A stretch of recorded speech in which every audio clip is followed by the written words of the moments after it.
Tonight's Colbert episode spirals out of control as political firebrand Karoline Leavitt trades verbal jabs with Stephen Colbert in a confrontation so brutal it leaves the audience stunned, the studio in chaos, and Karoline storming off set mid-interview. The night began with its usual charm. The audience was electric, the laughter rolling in waves as Stephen Colbert riffed off headlines and current events with his signature satire. But a different kind of tension was brewing behind the scenes, something volatile. Karoline Leavitt, the rising conservative figure and former Trump campaign spokeswoman, was tonight's guest. Controversial, polished, and never one to hold back. Producers had anticipated friction. Colbert and Leavitt were ideological opposites, and that always made for good TV. But no one, not even the seasoned crew, could have predicted the war that was about to unfold live on air. As Karoline walked on stage, her presence was confident, unapologetic.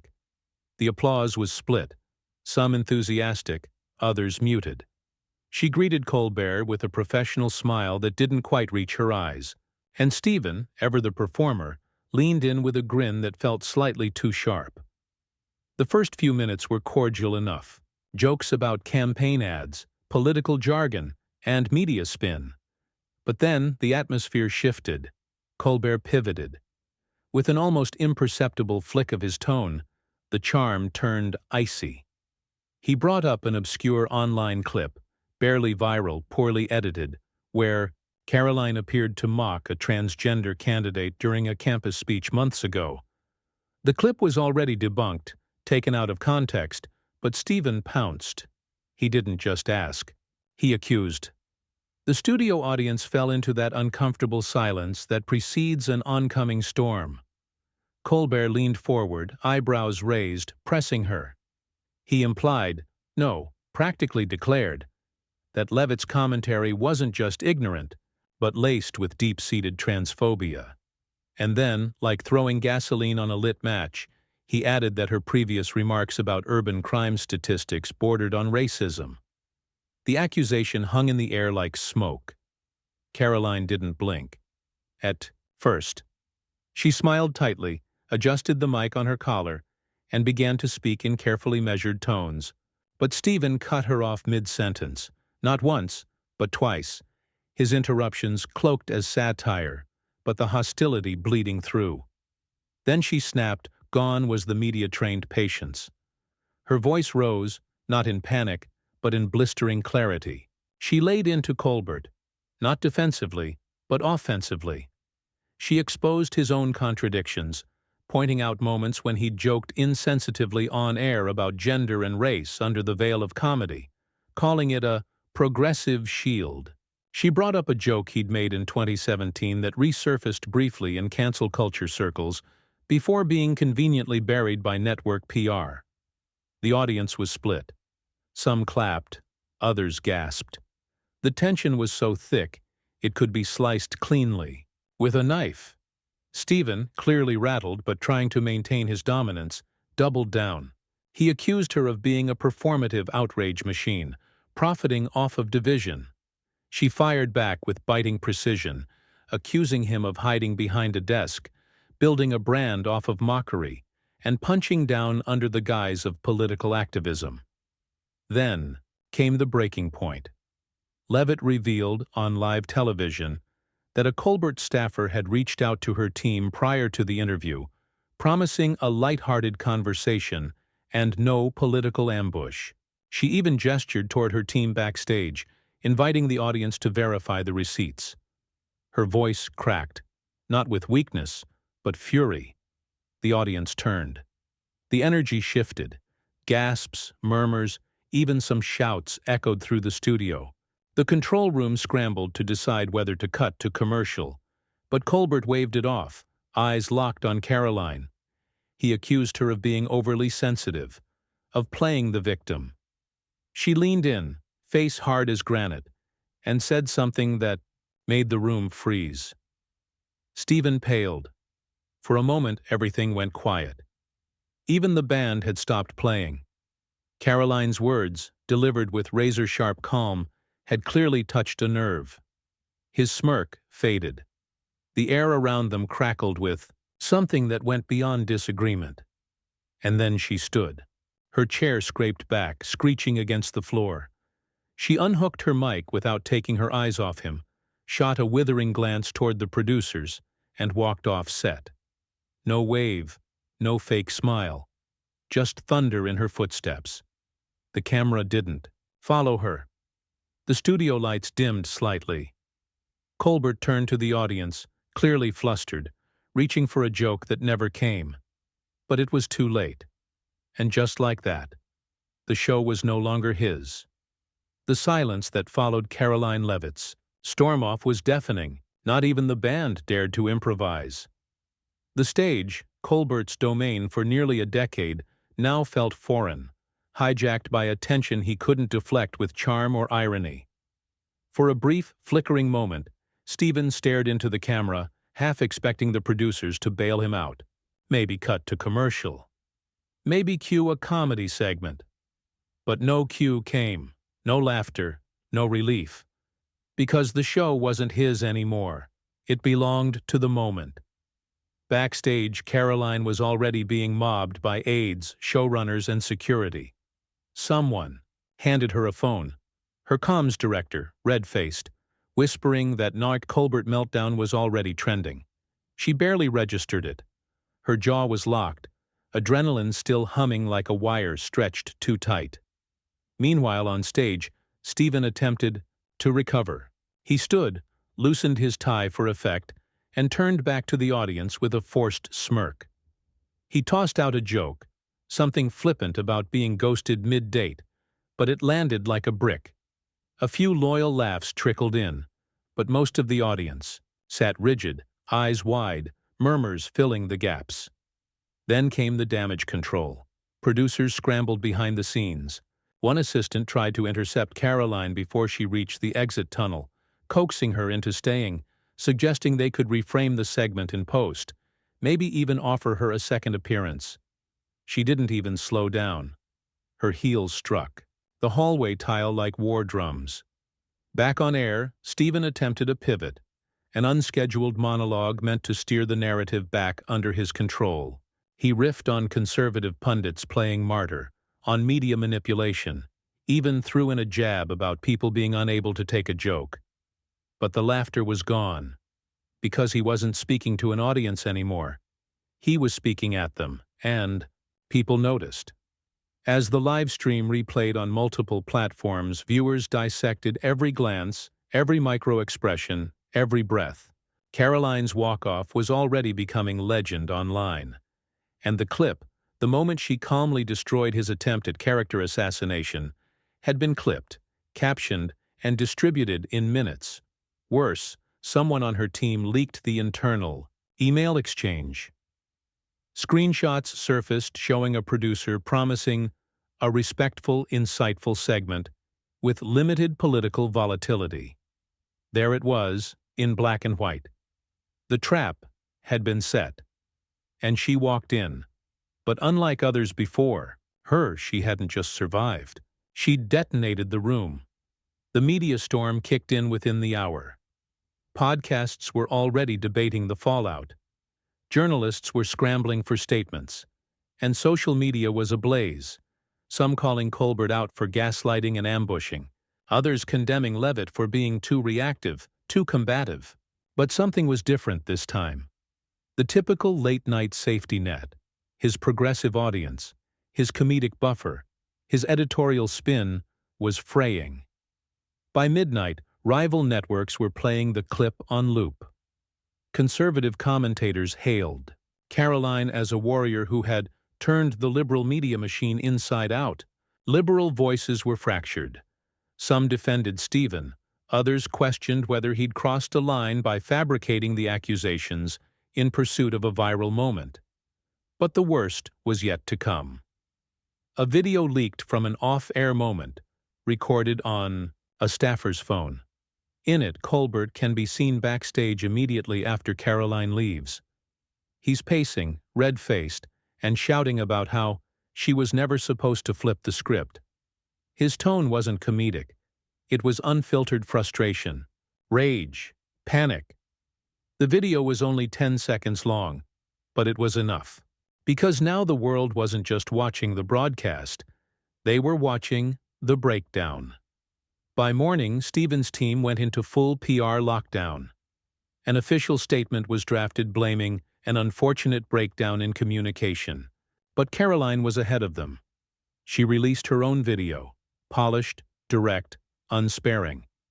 She explained everything, the setup, the ambush, the smear tactics, and she did it without theatrics. She didn't yell. She didn't joke. She just told the truth, and people listened. Inside the studio, meanwhile, the fallout continued. Several audience members who had attended the taping spoke to blogs and indie journalists.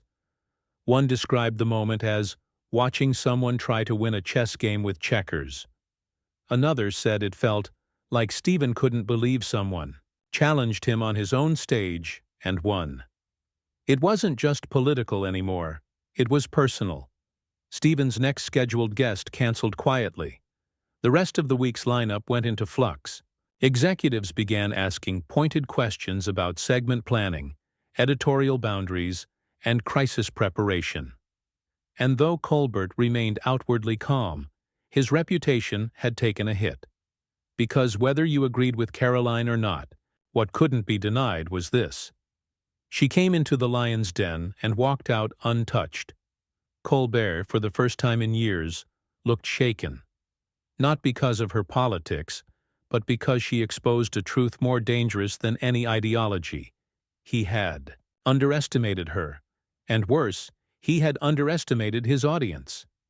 Inside the CBS building, the tension turned toxic.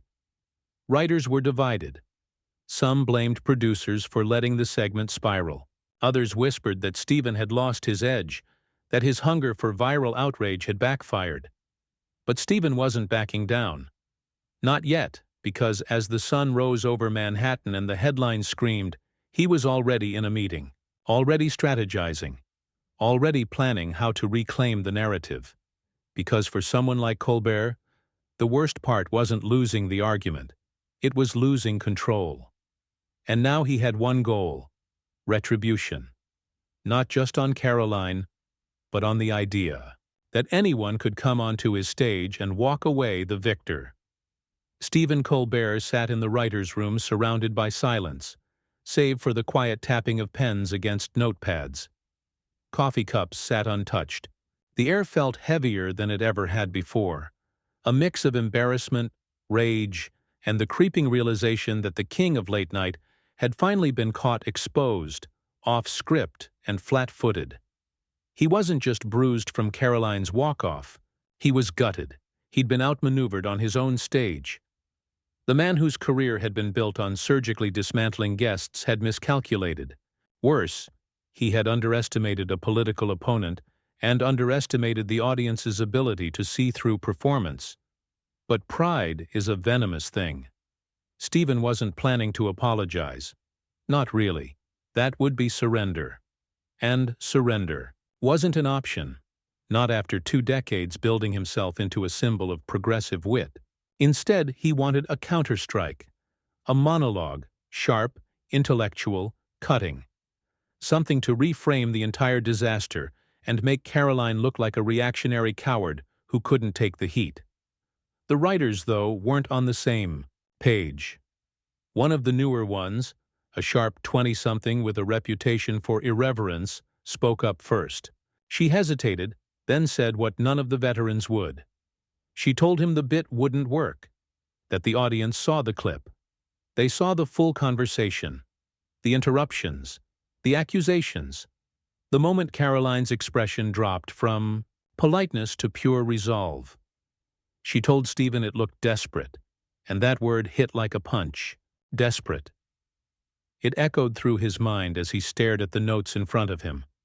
Lines meant to sting, to distract, to make people forget how the previous night ended. But none of them landed now. None of them felt like truth.